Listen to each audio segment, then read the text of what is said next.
They are absolutely keeping Clint Capela. I do not think they have to do whatever it takes, because unless, depending on what you define whatever it takes by, because right now he's a guy, the way free agency sorted out, he doesn't have a lot of great options. And now he could take the qualifying offer, but man, that would be, I'm a gambler. And that's a gamble that would terrify me. Why? Qualifying offers 1 year, $4.7 million. Sign me up. I'm taking it. Really? Absolutely. Why?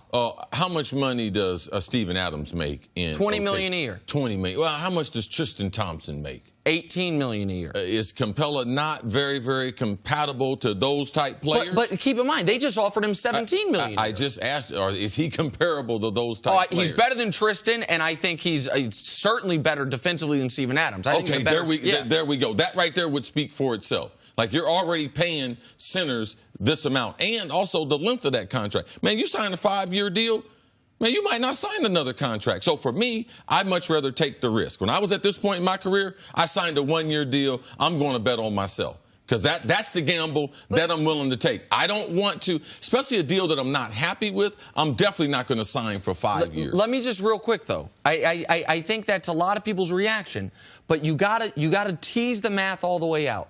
So let's say he signs the 1-year, $5 million deal, and then next year gets a 4-year, $100 million deal, which is the max. The max he's eligible for is $26 million a year. So then he will be getting $105 million over 5 years. You don't get this year back.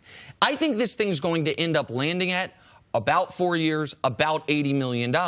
So that ends up being a $20 million average over 4 years, as opposed to if he takes a qualifying offer and then gets the 5 for 100, a $21 million average over 5 years. And you have the locked-in security. Because we've seen, I saw Nerlens Noel turn down something to take a qualifying offer. Now he's playing for $2 million. I think they had a different health history at this point in their career. They had a different, their resumes were not the same. The only thing was the same was they decided to do the same. And the offer. He was offered $17.5 million. But you're assuming he, A, stays healthy, and B, puts up the same numbers. How critical is it for Capela that we haven't had any health problems with him. We're not concerned about his health. He's very, very athletic. A young player like this, when you don't have the clear, defined stars, all right? So everyone's in this big 3 thing. We got to get 3 stars. That's not available everywhere. So now you got to throw in some stuff. You got to throw in a center, which OKC has done with Paul George. Let's go Russell and Stephen. He's our 3rd. And there's other teams that have had to do the same, because there's only one Clay, Steph, and KD, Draymond. So everyone else has to throw their version of it, and typically you're coming up with a player like Capela as your 3rd star. I just think that your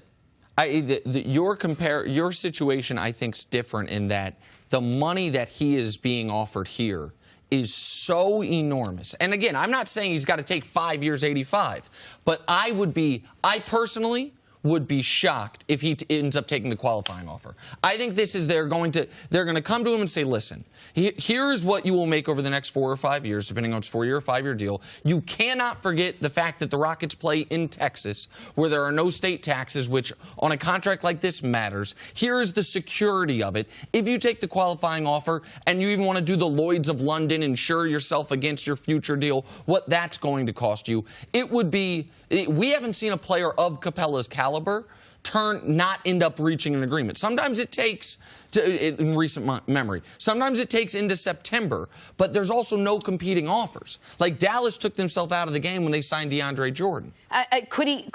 Is he worth the money on the open market? Sure, he is, but the Rockets probably know that as well, and are figuring they could deal and negotiate with him. How important is he to the success that they had last year on this team? Chris Paul is not the defender that he was.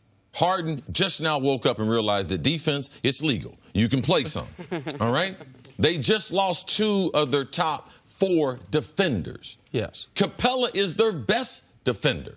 Like, he is critical to what they do. They are not going to be able to outscore Golden State. You got to be able to get some stops. You got to be able to get some switches. You got to be able to have a center that can switch to the 1, to the 2, to the 3, to the 4, and be able to hold up in spurts. They have that with him. So I believe that he's just as critical as last year them getting Chris Paul. And it's less of a risk than giving Chris Paul that max contract that they gave him. Listen, based on Nick's math, with the way he's going to deteriorate, you better get an insurance policy. Chris, absolutely. Chris Paul's deal is they're paying him 4 years, but they're really paying him for the first 2, and then the back end of it's a bonus.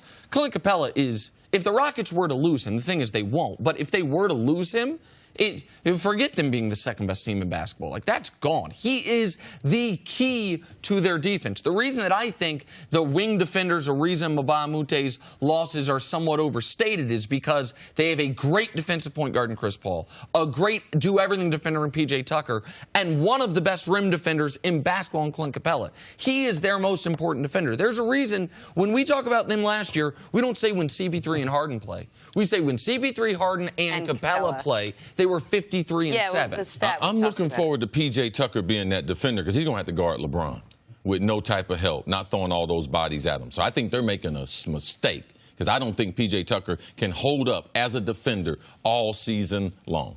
Thanks for watching. Subscribe here to get the latest from the show. Also, be sure to check out more of the best clips from First Things First, or go watch a few segments from our other shows on FS1.